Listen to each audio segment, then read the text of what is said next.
So today I'm going to be showing you dev push, which is a way of getting apps deployed really easily that I've been using recently. It's an open source alternative to Vercel and Render and is created by Ronan Berder. We're going to go from complete bare nothing in our Hetzner account to having a full working CI system basically. So with all that said, let's get on with it. First things first, we are going to head over to my Hetzner console and show you I've got absolutely nothing in here already, save for having already put in an SSH key ready to go. You can see that it's, if we head over to the self-hosting documents, they recommend a Hetzner CPX31 as the machine to use. So we'll go ahead, and I'm not actually going to use that one because that's slightly more expensive, but it recommends 4 gigs of RAM, so we can go with the cheapest one of that ilk, which is a CX23. I've been using that myself and that's worked really well. I'm just going to go with all the defaults here. So Ubuntu, I'm using Helsinki, everything defaults, and using my SSH key obviously. So if I just create and buy that now, I'm paying all of €349 a month for that. Which is obviously a lot cheaper than, say, Vercel, which charges you, what, $20 an app when you get into a pro account. And then other thing we're going to need is a using a domain that we can use our instance on. And I've already got that set up in Cloudflare. So we can see we've got no records set up for it at the moment.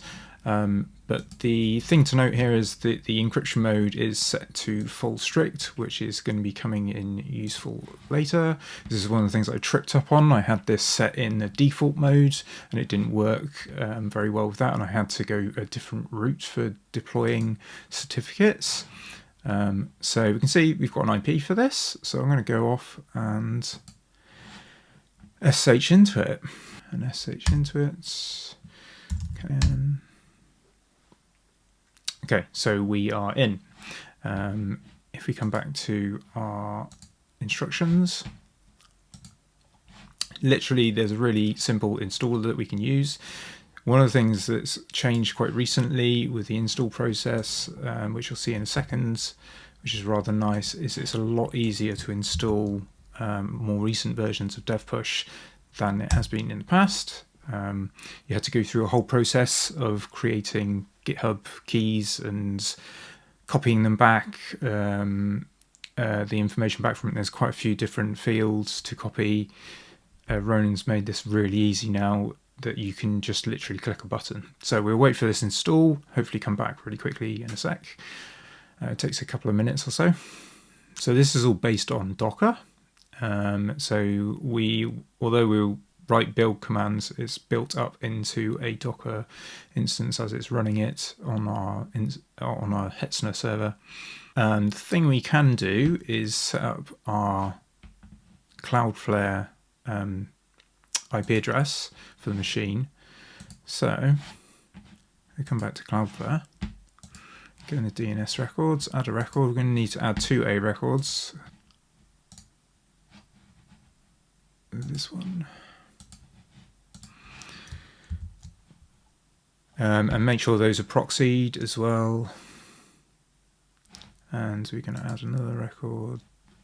Oh, in fact, actually, it's just removed that. Brilliant. Okay, let's put that in first. Save. And then add another one, which is just star, so it can use any subdomain as well. Okay, so we've got those 2 set up. Now hopefully that is all the configuration that we need to do with Cloudflare, bearing something going wrong. Okay, we're still going there. Let me show you the app that we're going to be deploying. This is very simple, Hello World style app. So this is, amusingly, this is the Hello World example Flask App from Render. So we're going to be using that. So you can see I cloned it or forked it 7 years ago and it's still on my account. So we're just going to use that as a demo. So I really like dev push because it's a very simple kind of experience as a developer. I work on apps quite a lot and side projects, and I'd like to have something where I don't have to pay for every single install of a side project basically on a server, so this is really ideal for me. I've also been experimenting with deploy recently in order to do some of my server-side stuff, and which I've been enjoying as well, which is a very different experience, but again, nice. So it looks like we might be coming to the end here. Yep, so it looks like everything has been filled in. You can see here we got the next steps, so it's walking us through really nicely. The next thing to do is to create GitHub app, which is, like I said, this time around much simpler. So if we go to create GitHub app, so if you fill in the app host name, which is pipework.io, as you've already seen, I'm going to create that app. I need to use a security key here. Okay, so we can see we get a random GitHub app name assigned to it. We're going to create that. And then we get all these environment variables. So this is the important thing that we need. Copy them to clipboard. If you come back into our app here and edit the file that is in var lib dev push.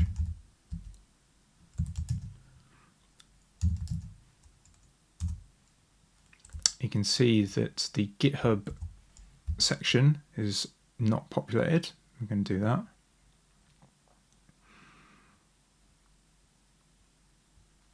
So you basically need to fill in all of these, but obviously as you saw there was quite a few different fields that needs to enter. Also need to add in the domains and SSL stuff. So I'm just using Pipework for both the app and the deploy domain. Here I'm going to be using Cloudflare. And I said that that was the last I needed Cloudflare, but actually I need a key from there as well. So we're going to head back and add a key to our Cloudflare account. So if I go to my recents here, I think that's probably in there. There we go. We've actually already got an API token. So what we're adding is an API token. It has to have edit zone permissions. So let's create a token for that. If Handley Cloudflare already gives us that, so we can go ahead and create one. I'm just going to say that it's used on everything rather than a specific zone. I'm just going to say all zones, but you can limit it to a specific one if you want. And I'm going to select the right account, create the token. I should say that I'm going to take down my server after this, so there's not going to be anything there, and all my API keys and things like that. So we're going to head back, populate this variable, got the token there. I found that I'm not sure if it is actually using Let's Encrypt, but I'm going to put my email address in there as well. The other thing you need to do is set a resend API key and an email sender address. So I'm going to do all of those and then close this and carry on. The next thing we need to do is, I think, basically bring it up. So there it is. We've gone through all of this. We go to the installation. We set the DNS. This should now resolve. We can check that. So this should actually show the Cloudflare IP. So it's not going to show the one that I entered. Okay, cool. So, and then the final thing we need to do is just start the service. Now I've found on occasion that this can be a little bit flaky. So hopefully if we've done everything right, it should actually start. But if not, we will have to use some of the scripts that have actually been that exist in DevPush already to be able to restart and inspect logs and things like that. So you can use fairly simple scripts that have been written to restart the whole service. So it doesn't look like it's doing anything. I might try and visit the website anyway, just to see. So it's just pipework.io. And we've actually got it stood up. So if we continue, and we can see we're getting requests to allow DevPush to use our account. Oh, and we're getting an error there. So let's try and restart and see what happens. So I'm going to use the scripts that are actually in var dev push, I believe. And in fact, actually, I think they're in opt.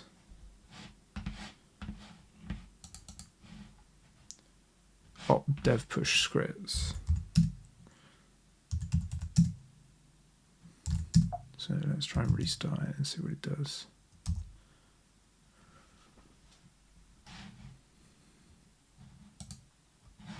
Let's jump back. It's telling me that ASL is invalid. Okay, so the stack has restarted, which is a good sign. Let's try that again then.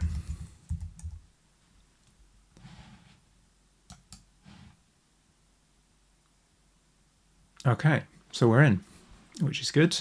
It's now got access to, in fact, actually we need to install the app as well. So let's install it on my iWotten account. Flask Hello World, which is the one I was talking about. In fact, actually, no, don't go to select that. And we can see that this is all set up with a Flask app already. I believe that on that repo, so we go Flask Hello World. That's not what I want. We can see that actually it's an app file rather than a main file. So I need to slightly change this command. Doing pip install here. That's correct because we have just a requirements file in there that we can use. So let's create the project off of that. And we can just deploy straight off the back of that. So we can force a deploy like we would do with any other system, or we can have it update based on changes that we've made locally. So it says that it is successfully deployed. It's available there. Let's have a look. And there you go, we've got Hello World. This is from Flask. What I might do now is do my first update to this in all of 6 years. So we might actually just change this so you can prove that it is actually updating. Update Hello YouTube. Let's update it to Hello YouTube. Commit the changes back. Directly on the main branch.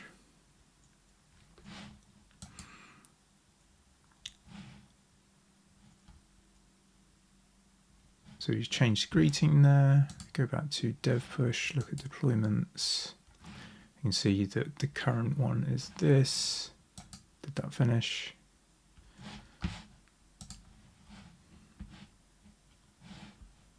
Oh, we've got a link for it. And there you go. Hello YouTube, this is from Ian. So as you can see, very simple setup, not as complex as something that like Kubernetes or whatever. Like if you don't want to get into that, and it's going to work for any app now, which is really nice. So we've got that server, we can have multiple projects on the go there. One thing we didn't really get into is there's lots of framework presets for Python. So we have Flask, Django, Fast API.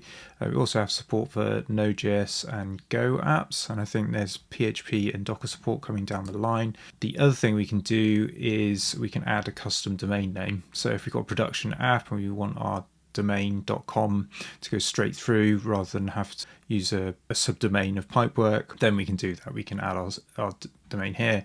I think the way we've got it set up at the moment with Cloudflare and using the API key, it automatically adds that to Cloudflare. But if you're using Let's Encrypt, you can easily add it by adding the records yourself through Cloudflare or whatever DNS service you're using.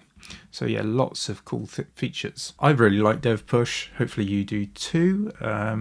If you want to see more videos like this, then consider subscribing to the channel. This is the sort of thing I do. And with all that said, I'll see you in the next one. All right, bye for now. Bye.